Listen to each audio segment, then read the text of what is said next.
하나님, 당신이 누구신지 정말 제대로 알고 싶습니다. 말씀대로 살아보려고 애를 쓰지만 자꾸만 넘어지고 실패하고 이제는 하나님이 점점 부담스럽다.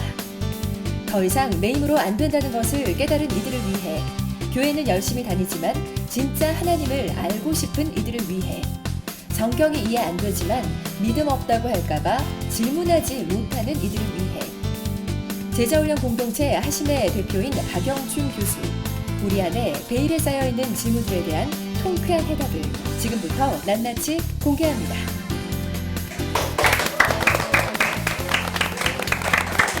네, 안녕하세요. 신나라입니다. 네, 하나님의 마음을 알아가는 하심, 용서받은 당자 9번째 시간입니다. 네, 오늘은 말씀드렸다시피 성령님에 대해서 알아가 볼 텐데요.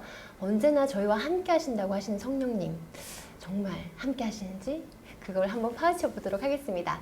오늘도 좋은 말씀 주실 박영춘 교수님 모셨습니다. 안녕하세요. 네, 안녕하세요. 하심 대표 박영춘입니다.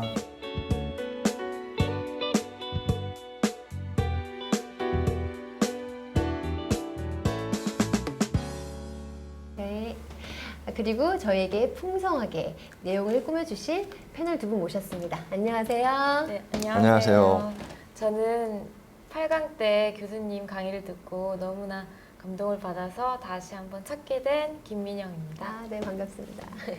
네, 안녕하세요. 저는 연극 배우입니다. 연극 배우 김지웅이라고 합니다. 네, 반갑습니다. 네, 저희가 이때까지는 하나님 아버지와 그리고 예수님에 대해서 배워봤는데요. 오늘과 다음 시간에는 성령님에 대해서 배워가 볼 텐데, 저는 사실 어렸을 때부터 신앙생활 하면서도 성령님이 이런 분이신가? 아닌가? 잘 모르겠더라고요. 오늘 오신 패널분들께서는 혹시 성령님에 대한 궁금증이 있다면 어떤 게 있으실까요? 예수님이 부활하면서 보내주신 분이 성령님이라고 들었는데요. 어떤 관계가 있으신 건지 참 궁금합니다. 우리가 성령님은 굉장히 친근한 것 같으면서 사실은 엄밀하게 성령님이 누구신가 하면 또 잘 모르는 것 같아요, 사람들이. 그래서 오늘 우리 성령님이 누구신지에 대해서 한번 말씀을 통해서 깊이 배워보기를 원합니다. 네. 자, 그러면 용서받은 당자 그 9번째 이야기 큰 박수로 시작하겠습니다. 오늘은 우리가 성령님이 누구신가에 대해서 알아보기를 원합니다. 보통 흔히 성령님 하면 성령의 은사를 보통 사람들이 많이 다루는데, 은사는 성령님께서 주시는 선물 같은 거예요. 그래서 저는 선물을 먼저 다루기 전에 성령님이 누구신가를 먼저 알아야 된다고 생각하는데, 그래서 성령님이 누구신지를 로마서 8장하고 요한복음의 말씀을 통해서 우리가 알아보기를 원합니다. 로마서 8장 9절에 보면 이런 말씀이 있습니다. 너희 속에 하나님의 영이 거하시면 너희가 육신에 있지 아니하고 영에 있나니 누구든지 그리스도의 영이 없으면 그리스도의 사람이 아니라. 그래서 이 말씀 속에 하나님의 영, 그리스도의 영이라고 나오는 분이 바로 성령님이시죠. 근데 재미있는 것은 성령님을 하나님의 영이라고 그러기도 하고 그리스도의 영이라고 그러기도 해요. 다시 말해서 하나님의 영과 그리스도의 영은 하나라는 거예요. 그렇죠? 그러니까 우리가 서로 왔다 갔다 하면서 쓰는 거죠. 그래서 하나님의 영, 그리스도의 영, 이것을 성령님의 정이라고 저는 정의하기를 원합니다. 가령 제가 나의 영, 그러면 막연한데 제가 그거를 좀 더 구체화하기 위해서 내 영은 나의 생각, 정신, 마음, 심정 뭐 이렇게 표현할 수 있는 것 같아요. 마찬가지로 하나님의 영도 하나님의 정신, 생각, 마음, 심정 이렇게 볼 수 있는데, 하나님과 그리스도, 예수 그리스도는 한 마음, 한 정신, 한 가지 심정을 가지신 분이시니까 하나님의 영이나 그리스도의 영이나 같다 이거예요. 그 같은 한 영이 성령님이신데, 이 성령님은 오늘 9절의 말씀을 보면 어디서 역사하시냐 하면 사람 속에 거하시는 영이세요. 물론 이 말의 뜻이 성령님은 사람 속 안에만 계시다 그 뜻은 아니에요.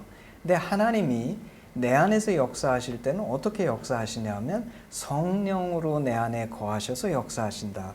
그래서 하나님의 영이 너희 속에 하나님의 영이 거하시면 이 말의 뜻은 성령님은 우리 안에 거하실 수 있는 영이시라는 거예요. 그렇기 때문에 중요해요. 성령님은 우리 바깥에만 계신 것이 아니라 우리의 심령 속에 거하실 수 있는 영이시기 때문에 중요하고, 그리고 그리스도인이란 어떤 사람이냐 하면 이 그리스도의 영이 없으면 그리스도의 사람이 아니라 성령이 계셔야지만 그리스도인인 거예요.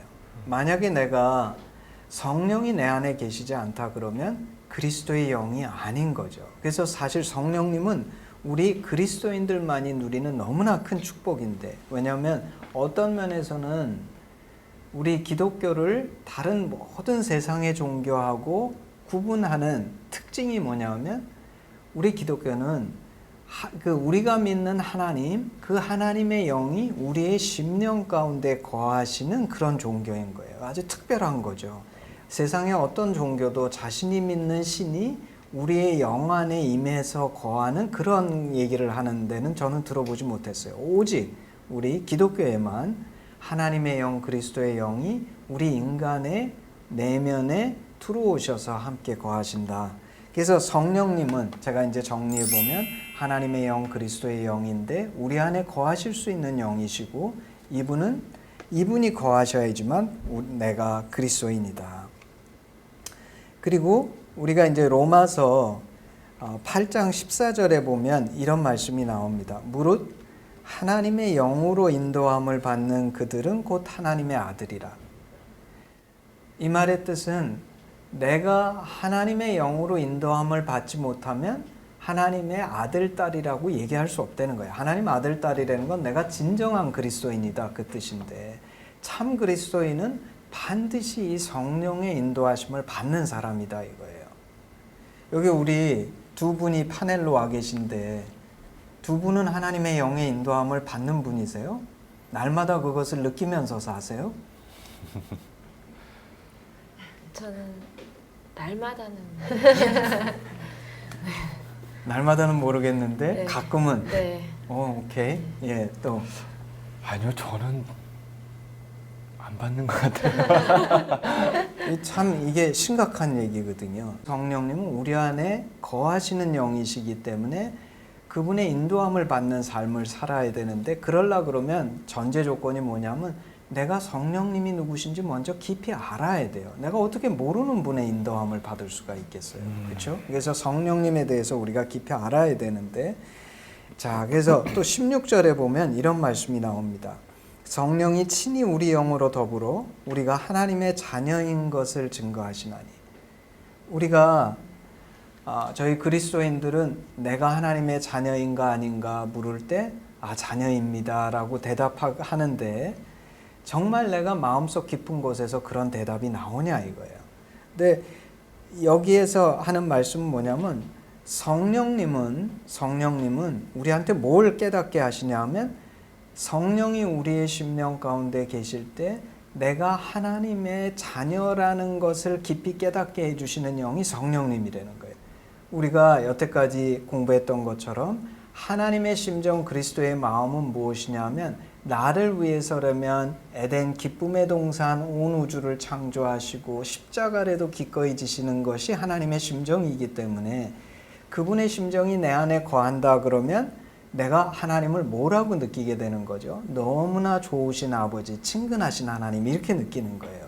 그래서 내가 하나님과의 관계에 문제가 있다는 것은 사실은 정말 성령이 내 안에 계시는가, 성령이 내 안에 계시다 그러면 그 성령님이 내 가운데에서 하나님과의 관계를 바로 갖게 하는, 왜냐하면 그 하나님의 심정을 나한테 가르쳐 주시는 분이 성령님이시니까 그걸 내가 깊이 깨달아서 그분과 아빠, 아들, 아빠, 딸의 이런 관계성을 갖게 해주시는 분이 성령님이시라는 거예요. 8장 26절에 성령도 우리 연약함을 도우시나니 우리가 마땅히 빌 바를 알지 못하나 오직 성령이 말할 수 없는 탄식으로 우리를 위하여 친히 간구하시느니라. 성령님은 또 내가 어떤 어려움이나 문제를 당할 때 나를 위해서 하나님께 깊이 기도해 주시는 분이세요. 왜 그러시냐면 성령님은 하나님의 심정 그 자체시기 때문에 내가 어려움을 겪거나 문제가 있을 때는 성령님께서 나의 그 문제를 내 내면에서 깊이 아시고 말할 수 없는 탄식으로 하나님께 간구하시는 분이시다 이거예요. 마지막으로 한 가지, 성령님의 역사의 경계, 바운더리. 성령님은 이 경계 안에서만 역사하시는데 그거를 한번 요한복음을 통해서 정리해 보기를 원합니다. 그래서 요한복음 14장에 보면 26절에 이런 말씀이 나옵니다. 보혜사 곧 아버지께서 내 이름으로 보내실 성령, 그가 너희에게 모든 것을 가르치시고 내가 너희에게 말한 모든 것을 생각나게 하시리라. 그리고 15장, 요한복음 15장 26절에 보면 내가 아버지께로서 너희에게 보낼 보혜사 곧 아버지께로서 나오시는 진리의 성령이 오실 때에 그가 나를 증거하실 것이요. 이 두 구절들을 보면 저희가 몇 가지를 깨달을 수가 있어요. 성령님의 역사의 한계를 깨달을 수 있는데, 첫째는 성령님은 어떤 분이시냐면 말씀을 깨닫게 해주시는 분이세요. 아까 말씀한 것처럼 예수님이 하신 말씀들을 생각나게 하시고 그 말씀을 깨닫게 해주시는 분. 그리고 그 성령님의 역사는 성령님이 스스로 따로 얘기하시는 것이 아니라 성령님은 예수님께서 보내주시는 영이신데 그분이 오셔서 하시는 일이 뭐냐면 예수님을 증거하는 일이에요. 그래서 예수님을 증거하고 예수님의 말씀을 생각나게 하시는 분이 성령님이시기 때문에 성령은 항상 예수님의 말씀과 일치하는 방식으로만 일을 하세요. 만약에 어떤 일이 벌어졌는데 말씀과 일치하지 않는 어떤 일이 벌어졌다 그러면 그거는 결코 성령의 역사라고 볼 수 없는 거죠. 그래서 우리가 성령님은 영이시기 때문에 눈으로 볼 수 없습니다.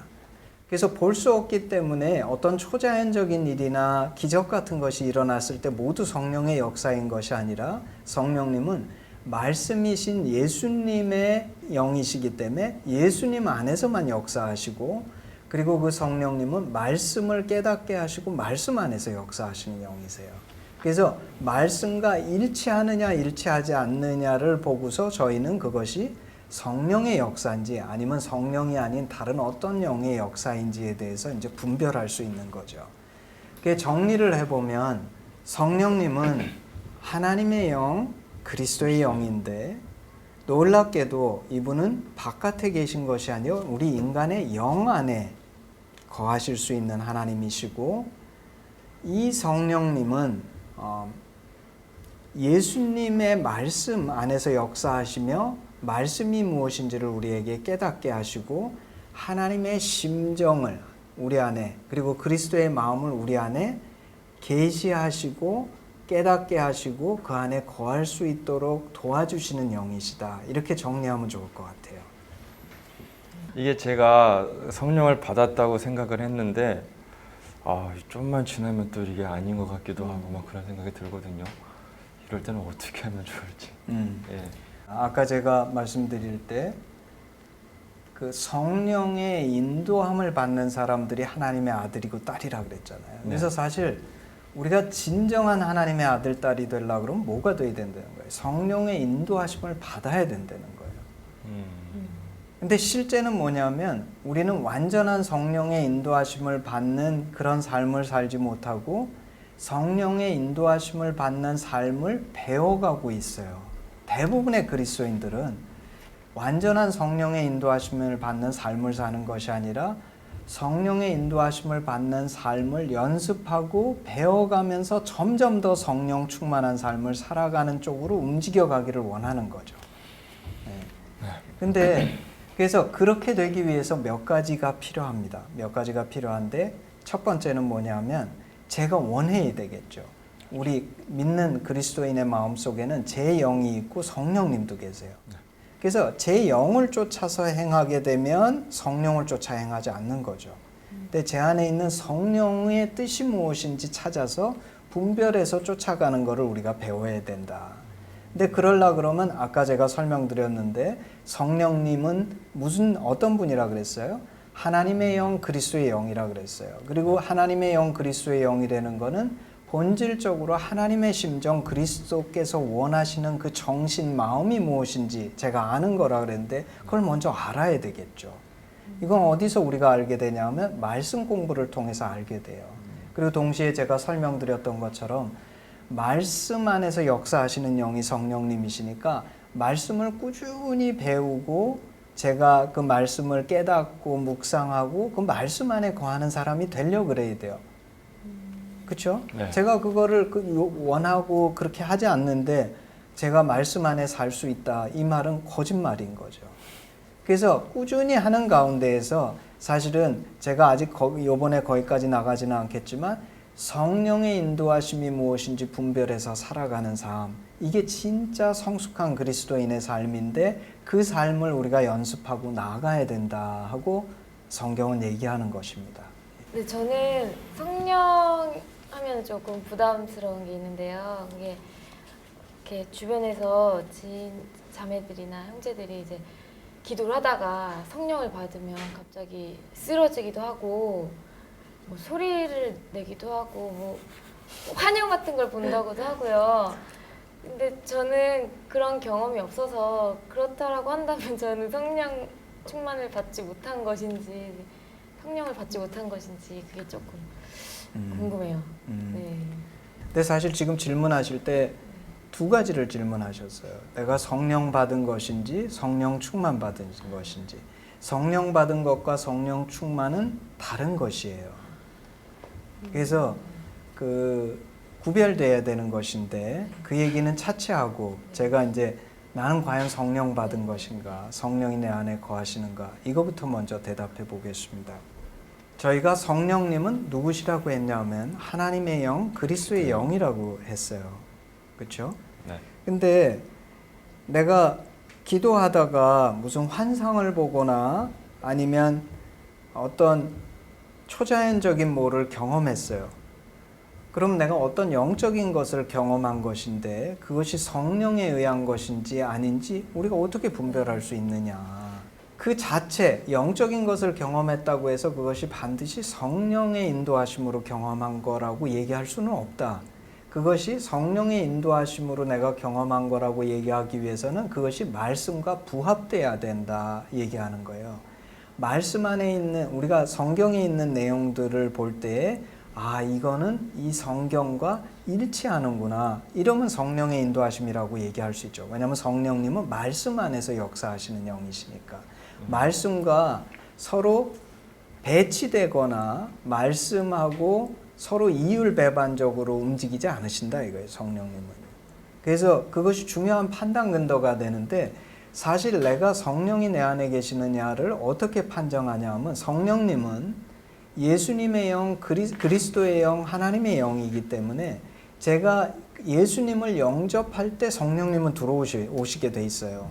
그렇죠? 제가 예수님 영접한다는 거는 예수님의 정신, 마음, 심정을 받아들이겠다는 뜻이에요. 영접이라는 건 그런 뜻이잖아요.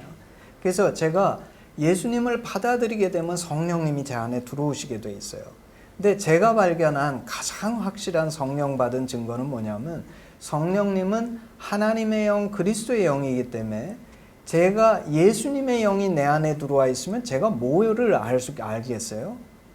주님의 마음, 주님의 심정이 뭔지를 알 거 아니에요. 그래서 주님의 마음, 주님의 심정을 아는 것이 제가 성령 받은 가장 큰 증거예요. 제가 성경을 읽으면 예수님의 말씀이 담겨 있는데 그 말씀에 담긴 하나님의 심정, 그리스도의 마음이 뭔지 내가 알겠다. 이게 성령 받은 증거 아니냐. 저는 그것이 가장 큰 증거라고 생각하고 아까 말씀하신 초자연적인 현상들은 우리가 경험할 수도 있고 안 할 수도 있는데 가장 근원적인 성령 받은 증거는 제가 하나님의 심정 그리스도의 마음을 아는 것 그분의 정신을 받았으니까 그것이 아닐까 싶어요. 근데 교수님 저는 하나님의 자녀라고 머릿속으로는 이해가 되지만 사실 살다 보면 너무 힘들 때도 많고 좌절될 때도 있어서 기도할 힘도 없고 기도하기도 싫어질 때가 많거든요. 근데 그럴 때 정말 성령님이 저를 위해서 간구해 주시나요? 그 성경은 우리가 그런 어려움 속에 있을 때 성령님께서 말할 수 없는 탄식으로 간구하신다 이렇게 써 있어요. 제가 이제 대학교 때 예수님을 영접해서 그 예수 믿기 전에 제 삶이 어땠는지 너무 잘 알아요. 근데 제가 예수님을 영접해서 성령 받은 후에는 제게 일어난 큰 변화가 있어요. 그날서부터 예수님 좋은 거예요. 내가 예수님의 영을 받았으니까 예수님이 좋은 거죠. 그래서 그날서부터 오늘까지 제가 주님을 사랑한다고 느끼고 주님이 좋다고 느끼는, 난 이 주님이 좋아 하는 이것이 한 번도 변한 적이 없어요. 그래서 저는 뭐라고 생각했냐면, 내가 하나님 진짜 사랑하나 보다. 근데 제가 얼마 전에, 한 몇 년 전에 이것을 깨달았어요. 그게 아니구나. 성경은 뭐라 그러냐면, 우리 인간은 죄인이라 하나님을 찾지도 않고 우리가 하나님을 찾을 방법도 없고 우리 안에 아무 선한 것이 없다는 거예요. 성경이 하는 말은. 근데 어떻게 내가 하나님을 먼저 사랑할 수 있을까? 그게 아니라 사실은 내가 그동안 한 번도 하나님을 사랑한다고 느끼는 것이 그친 적이 없었던 이유가 성령이 내 안에, 마치 이런 것 같은 거예요. 제가 호수인데 호수에 달이 비치면 호수가 밝게 느껴지겠죠. 그러면서 저는 뭐라고 생각하냐면, 내가 빛을 내고 있구나. 호수가 스스로 뭐라고 생각하냐면, 내가 빛을 내고 있구나 생각했는데, 실제는 어떤 것이었냐면 호수가 빛을 내는 것이 아니라 달이 빛을 내고 있기 때문에 호수는 밝아진 거예요. 근데 마찬가지로 내가 하나님을 사랑한 것이 아니라 내 안에 계신 성령님이 나를 깊이 사랑하신, 하나님 나를 깊이 사랑하신 데는 그 빛의 반사가 저한테 비춰졌을 때, 내 마음의 호수에 비춰졌을 때 저는 뭐라고 느끼냐면, 내가 하나님을 사랑하는구나 라고 내가 느낀 거예요. 근데 그것이 한 번도 변한 적도 없고 그친 적도 없었던 이유는, 성령이 내 안에 계셔서 이걸 나한테 끊임없이 증거하신 거구나 라고 제가 깨닫게 됐어요. 마찬가지로 많은 경우에 있어서 우리는 내가 그 하나님 앞에 어려워서 기도할 때 내가 기도한다고 생각하시지만, 이 약속의 말씀처럼 사실은 내 안에 계신 성령님이 더 열심으로 끊임없이 하나님 앞에 기도하시고 나를 위해서 역사하시는 것을 여러분들이 발견하실 때가 있으실 거세요. 이 성령님을 표현할 때요, 보혜사 성령님이라는 말을 들어본 적이 있는데, 이 보혜사는 어떤 뜻인가요? 예, 아까 제가 잠깐 언급했는데, 보혜사라는 말의 뜻은 위로해 주시는 분, 힘을 주시는 분. 그래서 영어로는 comforter, encourager, 뭐 이런 뜻이에요. 그래서 성령님을 보혜사라고 하는 이유는 뭐냐면, 복음이 뭐냐면, 하나님은 나를 위해서라면 당신의 목숨도 버리실 만큼 깊이 나를 사랑하신다는 거예요. 내가 하나님 사랑한다고 느끼는 이유는 뭐냐면, 하나님 나를 끊임없이 사랑한다고 얘기하시기 때문에 그 하나님의 사랑의 메시지가 내 심령에 부딪히면 내가 뭐로써 느끼냐면, 하나님 저도 하나님 사랑해요 이렇게 느끼게 되는 거예요. 그렇기 때문에 성령님이 내 안에 계시면 아무리 내가 어려움이 있고 고난이 있고 힘든 상황에 처할지라도 내가 하나님을 의지하면서 힘을 얻고 위로를 받고 그분 안에서 그 역경을 이겨나갈 힘이 생겨요.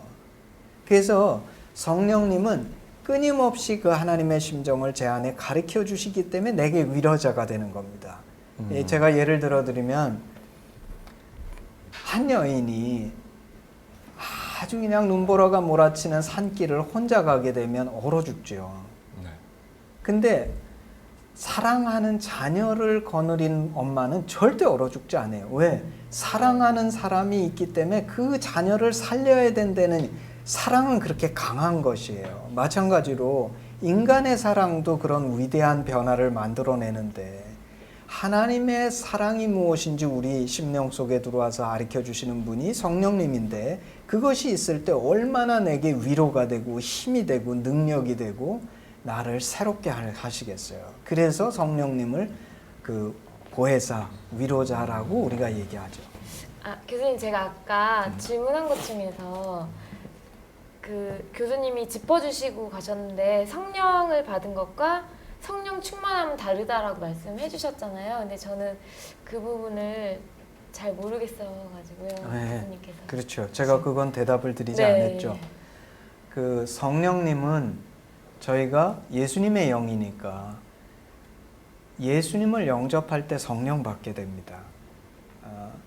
근데 그러면 성령님은 한 번 들어오시면 떠나지 않으세요. 이게 우리가 예수 믿는 자의 축복이에요. 성령 충만은 뭐냐면 그 사도행전에 보면 제자들이 예수님이 부활하신 후에 마가의 다락방에서 기도하고 오순절날 성령 충만을 받게 돼요. 그래서 성령 충만은 성령을 받은 사람이 성령 충만을 받게 되면 내 마음에 충만하게 성령님이 임재하시는 거, 이걸 성령 충만이라 그래요. 근데 성령 충만 받았다가 또 제가 은혜가 떨어지거나 말씀을 잘 묵상 안 하거나 성령 다른 일로 바쁘거나 그러면 이 성령 충만을 잃어버려서 뚝뚝뚝뚝뚝 떨어져서 그냥 성령님이 떠나신 건 아닌데 충만은 잃어버릴 수 있어요. 그래서 우리 그리스도인은 충만해졌다, 충만 안 해졌다, 충만해졌다, 충만 안 해졌다, 이런 삶을 살게 되는데, 그렇다고 해서 성령님이 나를 완전히 떠나시는 적은 없으세요. 그래서 성령은 내 안에 늘 계시는데 이 성령이 충만해졌을 때를 성령 충만이라 그러죠. 그래서 우리의 목적은 뭐냐면 그리스도인이 예수님 영접한 후에는 성령 충만해져서 성령님으로 충만한 그런 아주 복된 삶을 사는 것, 이것이 우리의 인생의 목적이 되는 것이죠. 아, 성령님 참 옆에 계신 것 같은데도 어려운 부분이 너무 많은 것 같아요. 그러다 보니까 벌써 시간이 이렇게 흘렀네요. 오늘 나오셔서 함께 하셨는데 또 어떠셨나요? 네, 저는 네. 예, 제가 고통 속에 있다고, 고난을 받고 있다고 생각을 할 때 이제 제 친한 자매님께 언니 저는 이러이러해서 너무 힘들다라고 얘기를 하면 그 자매님은 저한테 너가 하나님과의 관계 회복을 먼저 해야 된다. 그리고 그 관계 회복을 할 수 있는 방법은 말씀을 묵상하는 것이다 라고 했을 때, 말씀을 묵상하면 어떻게 하나님과의 관계가 회복이 된다는 거지? 라는 항상 의문을 갖고 있었어요. 근데 그것이 오늘 교수님 말씀 속에서 말씀 속에는 성령이 있다, 성령님이 임재하신다라는 그 말씀을 듣고선 아, 그렇기 때문에 내가 말씀을 묵상해야 되겠구나 라는 생각을 하게 됐습니다. 감사합니다. 아유, 저는 궁금한 것들 다시 한번 여쭤보게 돼가지고요. 뭐 보혜사 성령님이라든가 성령으로 행동을 죽이는 일, 뭐 이제 성령은 어떤 관계이신지 뭐 그런 거를 다시 한번 되짚어 볼 수 있고, 그리고 교수님을 통해서 확실히 알게 된 것 같아요. 그래서 너무 감사드리고 좋은 시간이었던 것 같습니다. 네. 네. 오늘도 좋은 말씀 나눠주셔서 정말 감사드립니다, 교수님. 예, 감사합니다. 그리고 패널 분들도 너무 감사드립니다. 네, 감사합니다. 감사합니다. 네. 성령님께서 저희 안에 거하시면 합력하여 선을 이룬다. 그 말씀이 참 은혜가 되네요. 하나님은 정말 세밀하시고 되게 저희에게 친절하신 분 같아요. 하나님께서 하나님을 이해시키기 위해서 예수님을 보내셨고, 거기다 더 붙여서 하나님을 이해하기 위해 성령님까지 보내주셨다는 게, 하나님은 정말 저희가 하나님을 알기를 원하신다라는 생각을 다시 한번 해보게 됩니다. 네, 다음 시간에는 마지막 시간, 또 성령님 2가 있습니다. 네, 기대 많이 해주시고요. 오늘 함께 해주셔서 정말 감사드립니다.